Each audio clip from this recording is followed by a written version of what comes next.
আলাইকুম সবাইকে। আজকে আমরা অনার্স দ্বিতীয় বর্ষ নন মেজর কেমিস্ট্রি 2 এর অধ্যায় 13 এর গুরুত্বপূর্ণ একটা অধ্যায়, সেটা হচ্ছে পলিমার রসায়ন। পলিমার রসায়নের গুরুত্বপূর্ণ একটা ক্লাস নিয়ে হাজির হয়েছি। আমাদের প্রশ্ন যেটা সেটা হচ্ছে পিভিসি জিনিসটা কি এবং এর প্রস্তুতি বৈশিষ্ট্য এবং ব্যবহার লিখতে বলতেছে। এখন পিভিসি জিনিসটা বোঝার আগে আমাদের এই যে পলিমার রসায়ন জিনিসটা কি সেই জিনিসটা আমরা একটু বোঝার চেষ্টা করব। পলিমার রসায়ন হলো রসায়নের এমন একটা শাখা যেখানে ছোট ছোট অণু একে অপরের সাথে যুক্ত হয়ে বৃহৎ অণু বা পলিমার তৈরি করে। এখন এই যে এইটা বোঝার আগে আমাদের দুইটা জিনিস বুঝতে হয়, সেটা হচ্ছে মনোমার আর পলিমার।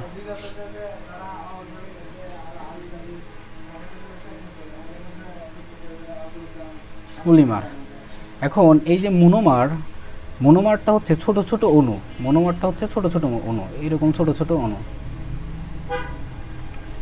আর পলিমারটা হচ্ছে এই ছোট ছোট অণুগুলা এক জায়গায় হয়ে বৃহৎ আকৃতির অণু গঠন করলে পারে ওই জিনিসটাকে বলা হয় পলিমার।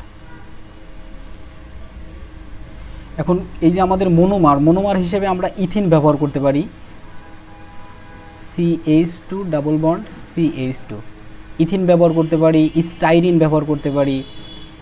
আর এই যে পলিমার হিসেবে আমরা পলিইথিন, পলিভিনাইল ক্লোরাইড, নাইলন, রাবার, মূলত এই সকল মনোমার থেকে আমরা ওই সব জিনিসপত্রগুলো পাবো আর কি। এখন আমরা মেইন ফোকাস আমাদের প্রশ্নেতে চলে আসি, সেটা হচ্ছে পিভিসি হলো অ্যালকিন জাতকের। এই যে অ্যালকিন জাতকের। এখন অ্যালকিন জিনিসটা কি? অ্যালকিন জিনিসটা হচ্ছে কার্বন দ্বিবন্ধন যাদের থাকে তাদেরকে আমরা বলবো অ্যালকিন। এদের সাধারণ সংকেত হচ্ছে CnH2n, এটা হচ্ছে অ্যালকিনের সাধারণ সংকেত। তাহলে পিভিসি হলো অ্যালকিন জাতকের একটি পলিমার যা একাধিক ভিনাইল ক্লোরাইডের অণু দ্বারা গঠিত হয়। এখন ভিনাইল ক্লোরাইডের সংকেত হচ্ছে CH2 ডাবল বন্ড CH, এই যে Cl, এটার নাম হচ্ছে ভিনাইল ক্লোরাইড।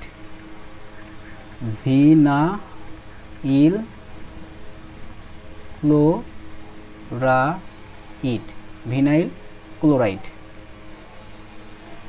এখন এই জিনিসটার এখন আমরা প্রস্তুতি দেখব, অর্থাৎ এই যে পিভিসি এর প্রস্তুতি দেখব। অর্থাৎ ভিনাইল ক্লোরাইডকে জৈব পারক্সাইডকে আমরা এইভাবে লিখি H2O2।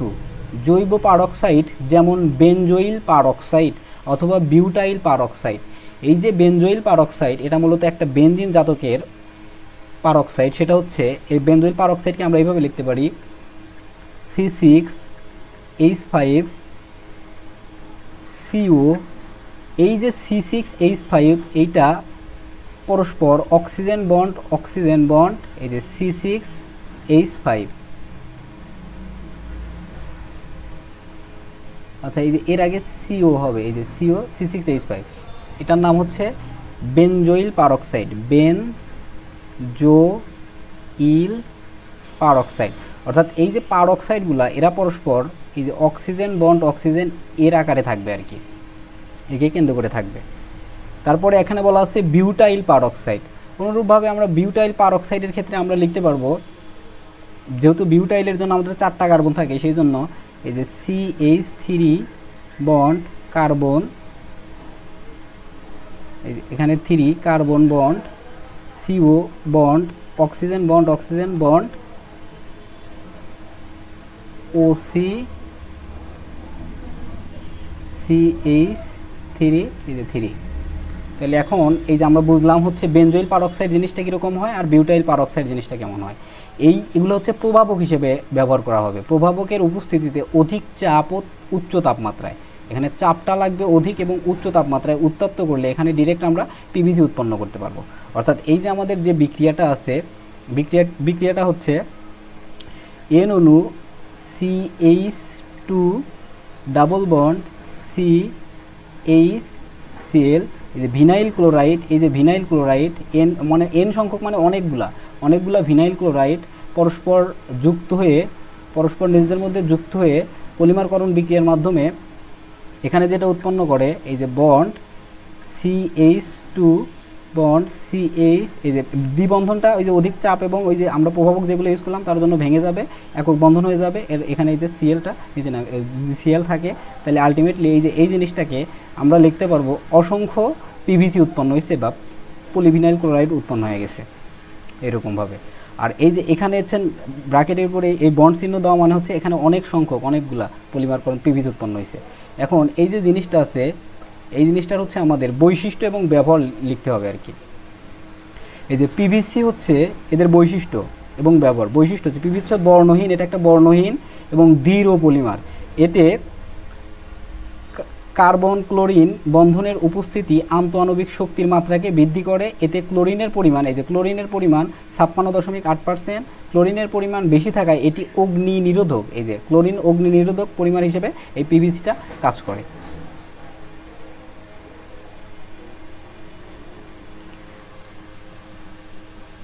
তারপর বলতেছে পিভিসি অ্যালকোহল, পানি ও সকল হাইড্রোকার্বন দ্রাবকে অদ্রাব্য, অর্থাৎ এই যে 20 ডিগ্রি সেন্টিগ্রেড পর্যন্ত পিভিসি এর উপর অ্যাসিড বা ক্ষারের কোনো ক্রিয়া পরিলক্ষিত হয় না। তবে পিভিসি নাইট্রোবেনজিন, কিটোন ও ক্লোরিনযুক্ত হাইড্রোকার্বনে দ্রবীভূত হয়। অ্যাসিটোন ও কার্বন ডাই সালফাইডের মিশ্রণে পিভিসি ভালোভাবে দ্রবীভূত হয়। এখন এই যে পিভিসি আমাদের কি কি কাজে লাগবে সেটা, পিভিসি এর ব্যবহার অত্যন্ত ব্যাপক, মানে অনেক ক্ষেত্রে পিভিসি এর ব্যবহার আছে। কৃত্রিম চামড়া তৈরিতে, ঘরের মেঝের কার্পেটিং প্রস্তুতিতে, এই যে আমরা যেটা ঘরের মেঝেটা কার্পেটিং করি সেটা প্রস্তুতিতে, ঘরের ছাদ তৈরির জিনিসপত্র তৈরিতে, প্লাস্টিক সিরিঞ্জ তৈরিতে পিভিসি ব্যবহৃত হয়। আবার রেইনকোট, গ্রামোফোন, রেকর্ড তৈরির ক্ষেত্রে পিভিসি ব্যবহৃত হয়। মূলত আমাদের যে প্রশ্নটা ছিল, প্রশ্নটা প্রথম অবস্থায় আমাদের বিক্রিয়াগুলো লিখে দিতে হবে, তারপরে জাস্ট এই পিভিসি এর আমাদের কী কী কাজে লাগে সেগুলো লিখে দিতে হবে। ঠিক আছে, ধন্যবাদ সবাই।